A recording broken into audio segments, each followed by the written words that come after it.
खुलुमबाय बिटिआरनि बस्तुनि इउटुब चेनेलनि साफ्रोमबो अनसायगिरि नायगिरि नोंथांमोननिसिम आं गिबियावनो खुलुमनाय जासिग्रोबाय।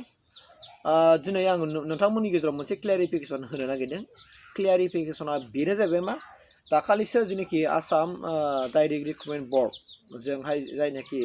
माने ग्रेड 4आव पास जाबाय बिथांमोननि सायाव गोबां माखासे बाथ्रा ओंखारदों नङा होमबा। मानोना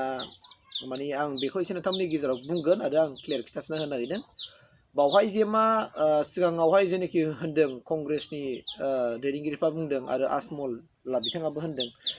जे मा थार्ड ग्रेड आरो फर्थ ग्रेडखौहाय माने खुनु बायबा लायालासे इन्टारभिउ लायालासे रिटेन एग्जामाव जेनाखि नाम्बार मोनदों बेजोंनो पास खालामनांगौ होननानै बुंदों आरो सिगाङावनो बुंखादोंमोन होननानै बुंदों। आरो दिनै जुदि बेखौ जुदि बायबा लाबावोबा एबा माबा मोनसे टेस्ट लाबावोबा स्किल टेस्ट लाबावोब्ला बेवहाय राजनितिनि बाथ्रा फैगोन आरो बाहाय एमएलए एमपि जेनाखि बिथिंनि माखासे रिलेटिभफ्राल' साख्रिखौ मोनगोन बेबायदि होननानै गोबां माखासे जोंनि बे आसाम सारा आसाम रायजोआवनो बे सावरायसोलायनाय जादों। बे बाथ्राया एक्सुवेलि बुंनो थाङोबा हयथ' सैथोबो जाहैनो हागौ। मानोना बाथ्रायाथ' नंगौ आरोना बिथांमोना होनदों आरोना जेनेबा टेट हमना लादो टेटआव जायफोरनाखि टेटआव पास जाबाय बिथांमोना डाइरेक्ट बिसोरखौ बायबा टेस्ट लानाय जायाखै। डाइरेक्ट माने टेटआव पास जानाय लोगो लोगोनो बिथांमोनखौ माने क्वालिफाइड होननानै बिसोरखौ माने जब होदों आरोखि ना डकुमेन्टआव भेरिफिकेसन खालामनानै। दा बे बिथिंखौ नायनानै दिनै सारा आसाम रायजोआवनो दिनै डिमान्ड खालामदों बे जेनाखि बायबा एबा इन्टारभिउ लागोन बा स्किल टेस्ट लागोन बेखौ टटेलि स्टप खालामनांगौ आरो डकुमेन्टसखौल' भेरिफिकेसन खालामनांगौ होननानै गोबां राजनितिक दोलोफ्रा दिनै डिमान्ड खालामदों आरो।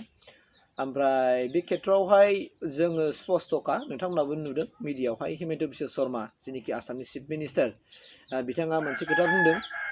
बावहाय बायबा जागोन अनलि मानि थाखाय जागोन होनना बुंदों 5 मार्क्सनिल' जागोन होनना बुंदों नङा होमबा बियो 5 मार्क्सनिल'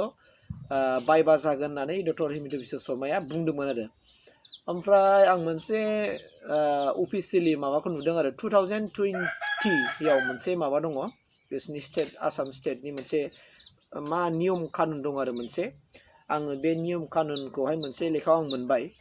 बेनि बायदिब्ला आं नोंथांमोननो क्लियार होनो नागिरदों बावहाय खिन्थु फर्थ ग्रेडबाबो ओमफ्राय थार्ड ग्रेडबाबो बियो बायबा एबा इन्टारभिउ जाखाथारगोन आरोखि। आरो बे नाम्बारा हिमन्त बिश्व शर्माया होनदोंमोन दाखालि मिडियाआवहाय 5 मार्क्सनिल' जागोन होननानै बुंदोंमोन। खिन्थु बैयाव लिरनायावबा बियो मा 15 मार्क्सनि आरो 15 मार्क्सनि जागोन।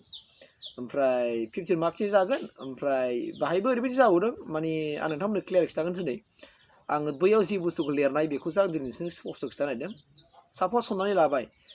हिमन्त बिश्व शर्मायाथ' होनखाबाय जे मोनसे पस्टनि थाखाय 2 केन्डिडेट लेंहरगोन होननानै नङा होमबा बायबानि थाखाय आरो। ओमफ्राय बावहायनो बेखौ माने सोरखौबा डिसक्वालिफाइड सोरखौबा क्वालिफाइड खालामगोन आरोखि। दा बैनि लिरनाय मथेबा ओरैबायदि होनदों आरोखि अरेल टेस्टनि थाखाय बावहाय गासै मा दङ 15 मार्क्स दंखायो। ओमफ्राय जुदि 15 मार्क्सआवबो हमना लादो 2 केन्डिडेट लेंहरगोन होनदों ना सासे पस्टनि थाखाय मोनसे पस्टनि थाखाय बावहाय जुदि 2 जुदि 15आव जुदि 15 मोनबायब्ला मा खालामगोन दाना बै जे रिटेन एग्जामाव बियो बेसेबां नाम्बार मोना सोर हाइजेस्ट नाम्बार मोना बेनो पस्टखौ होगोन जाहैबाय आरोखि। बेजों कम्पेयार खालामबावगोन बिसोरखौ। ओमफ्राय जुदि ओरैबायदि जाबावोब्ला हमनानै लादो इन्टारभिउआवबो बा स्किल टेस्टआवबो नाम्बारा 15आव 15 2बो मोनबाय ओमफ्राय बैयाव जेनिखि मा होननानै बुङो रिटेन टेस्टआवहाय नङा होमबा रिटेन जेनिखि टेस्ट जाखांबाय बावहाय जुदि नाम्बारा 2नाबो समान-समानबा आरो बायबायावबो समान-समानबा दाना बेखौ बोरै सेलेक्ट खालामगोननो बावहाय होनदों बिसोरो मा बैसोखौ नायनानै सेलेक्ट खालामगोन आरो बावहाय जायना बैसोआ देरसिन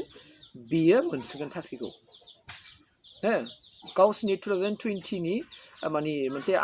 बे आयेन कानुन खालामनाय बायदिब्ला आरोखि बे होनदों आरो। हमना लादो रिटेन टेस्टआव हमना लादो 135नि मोनथ' सानैबो जेनेबा 130 मोनबाय बेबो 130 बेबो 130 मोनदों आरो बायबायावबो 15आव 15 सानैबो 15 नाम्बारसो मोनजोब्बाय बा फार्स्ट नाम्बाराव सानैबो मोनजोब्बाय दाना रिटेनावबो एखे ओमफ्राय अरेलावबो दाना एखे जाबाय। दाना बेखौ मा होगोन जाहैदों बैसोखौ नायनानै होसिगोन दाना सोरना बैसोआ देरसिन बे देरसिन बैसोनो साख्रिखौ होगोन जाहैबाय आरोखि बे नियम बायदिबा आरो। ओमफ्राय दाना बेयावबो जुदि हाला हमना लादो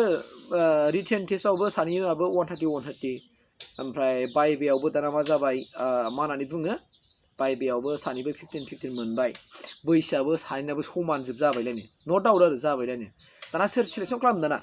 बेखौ बिसोर सेलेक्ट खालामनो हाला आरो बेखौ सोरनो हरगोन बेखौ डाइरेक्ट स्टेटआव बेखौ हरसिगोन आरो बिसोर ओमफ्राय स्टेटनिफ्रायसो बेखौ माबा मोनसे खालामनानै बिसोरो माने मा खालामगोन पास खालामहरसिगोन आरोखि मिथिया मारै बिदि खालामनो नागिरदों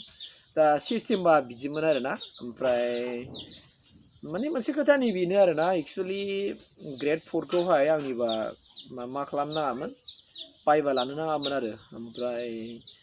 जेन'बा हायोबा सिगाङावनो डाइरेक्ट बायबानि गेजेरजों सेलेक्ट खालामाबो जायोमोन जुदि स्केल टेस्ट नायखानोबा रिटेनखौ मानो नायबावनांगौमोन बायबायावनो हयथ' 20थासो कुइसन सोंमोन 30थासो कुइसन सोंमोन बिनि गेजेरजोंबो डाइरेक्ट सेलेक्सन खालामनो हायोमोन होनबा बिसोरनि थाखाय रिटेन लानांगौनि गोनांथि गैलामोन आरोखि आंनि मोनदांनाय बायदिबा आरो आं बेबायदिखौ सानदोंमोन आरो ओमफ्राय दा मालाय स्टेट गभर्नमेन्टआनो होनखाबायबा हिमन्त बिश्व शर्माया बेथ' नोंथांमोनाथ' मोनथिखागौ हिमन्त बिश्व शर्माया मारैखौ ओमफ्राय ओंखायनो जेनोखि आजमल साराबो होनदोंमोन आरोना बिथाङा होनदों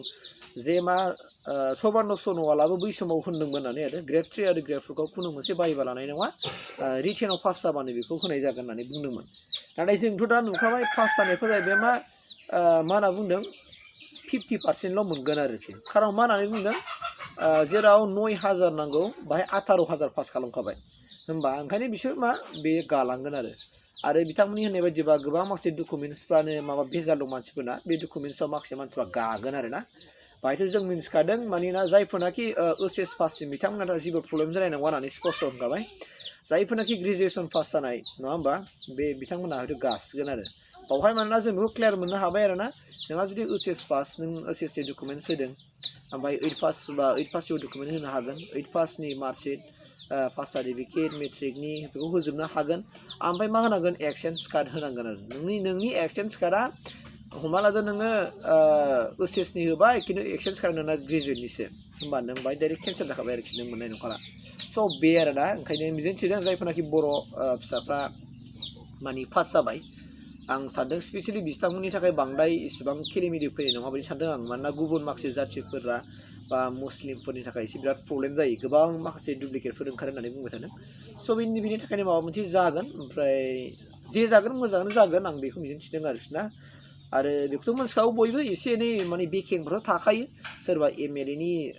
माने बिजादयनो MLAनि बिदानि फिसालानो बा सोरबा EMनि माबानियाथ' थाखायोखा बिदिखौबो मोनखागोन थेवब्लाबो माखासे मानसिफ्रा जेनुइनलि मोनगोन आरोखि आं बेखिनिखौ मिजिंथिबाय ओमफ्राय जायफोरनाखि पास जाबाय बिथांमोना अरेलनि थाखाय एसे एनै मिथिनानै थाखादो BTSनि सोमोन्दै मिथिबानो जाबाय ओमफ्राय आसामनि सोमोन्दै मिथिदो आरो खाथि खाला नांजाबफानाय सिमाफोरखौ थाल लादो आरो जोंनि आसामजों मोनबेसे सिमा माने हादोरसाफ्रा सिथाबना दं बेफोरखौ एसे मिथिना लादो कारेन्टसफोर एसे मिथिदो ओमफ्राय कारेन्ट नलेजफोर एसे मिथिदो स' अब्ला नोंखौ जेबो सोखानो हानांगौनि जेबो माबाया गैखाला आरोखि स' दिनै आं बेखिनि इनफरमेसन नोंथांमोननि गेजेराव लाबोना फैबाय आरोखि भिडिअआ जुदि मोजां मोनदोंबा लाइक खालामबावनाङा आरो कमेन्ट खालाम आरो दिनैसिम नोंथाङा नायनानै जुदि हेल्पफुल मोनदोंबा जोंनि चेनेलखौ साबस्क्राइब खालामना लाबानो जाबाय आरोखि थेंक इउ